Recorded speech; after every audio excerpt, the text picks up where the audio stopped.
दोस्तों, जैसा कि आप सब जानते हैं, दिवाली का त्यौहार शुरू होने वाला है और दिवाली का त्यौहार भारत का सबसे बड़ा त्यौहार है। यह त्यौहार 5 दिनों तक चलता है।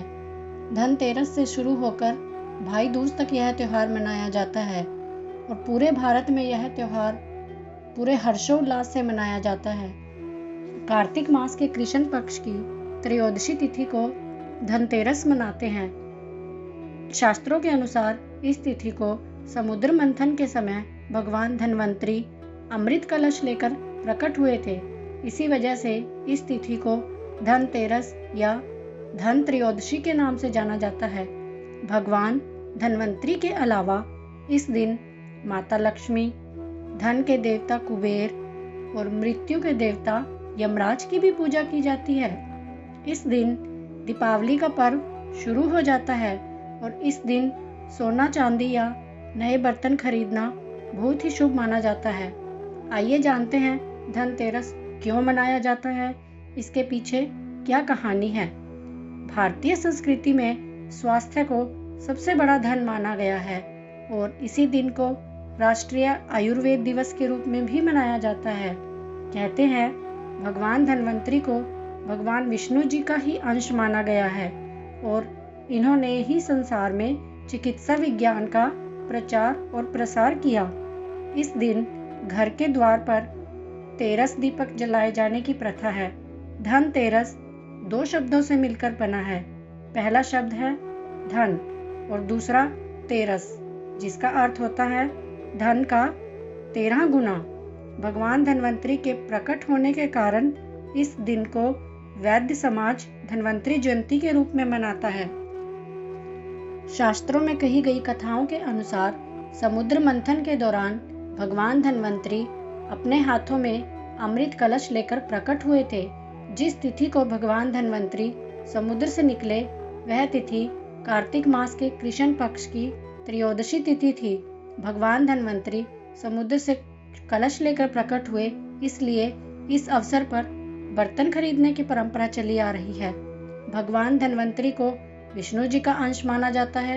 इन्होंने पूरी दुनिया में चिकित्सा विज्ञान का प्रचार किया।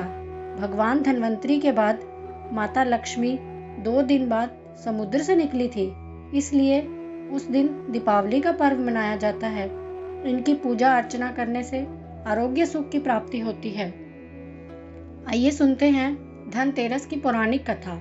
एक बार मृत्यु के देवता यमराज ने यमदूतों से प्रश्न किया कि क्या कभी मनुष्य के प्राण लेने में तुमको किसी पर दया आती है? यमदूतों ने कहा, नहीं महाराज, हम तो केवल आपके दिए हुए निर्देशों का ही पालन करते हैं।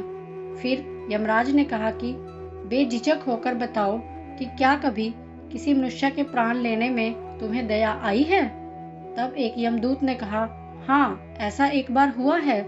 एक बार ऐसी घटना हुई जिसको देखकर मेरा हृदय पसीज गया।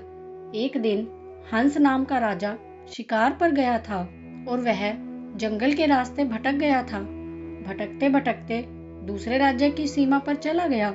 वहां एक हेमा नाम का शासक था। उसने अपने पड़ोसी राजा का आदर सत्कार किया। उसी दिन राजा की पत्नी ने एक पुत्र को भी जन्म दिया। ज्योतिषों ने ग्रह नक्षत्र के आधार पर बताया इस बालक की विवाह के 4 दिन बाद ही मृत्यु हो जाएगी। तब राजा ने आदेश दिया, इस बालक को यमुना तट पर गुफा में ब्रह्मचारी के रूप में रखा जाए और स्त्रियों की परछाई भी वहां तक नहीं पहुंचनी चाहिए। लेकिन विधि के विधान को तो कुछ और ही मंजूर था। संयोगवश राजा हंस की पुत्री यमुना तट पर चली गई और वहां राजा के पुत्र को देखा और उन पर मोहित हो गई। दोनों ने गंधर्व विवाह कर लिया। विवाह के 4 दिन बाद ही राजा के पुत्र की मृत्यु हो गई। तब यमदूत ने कहा, उस नवविवाहिता का विलाप सुनकर मेरा हृदय पसीज गया था। सारी बातें सुनकर यमराज ने कहा कि क्या करें, यह तो विधि का विधान है और मर्यादा में रहते हुए हमें यह काम भी करना पड़ता है। तब यमदूतों ने पूछा कि क्या कोई ऐसा उपाय है जिससे अकाल मृत्यु से बचा जा सके?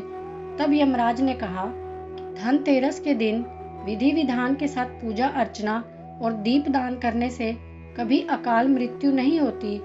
इसी घटना की वजह से धनतेरस के दिन भगवान धन्वंतरी और माता लक्ष्मी की पूजा होती है और रात के समय दक्षिण दिशा की तरफ चहुमुखी दिया यमराज जी के नाम का जगाया जाता है, जिससे परिवार में किसी की अकाल मृत्यु ना हो।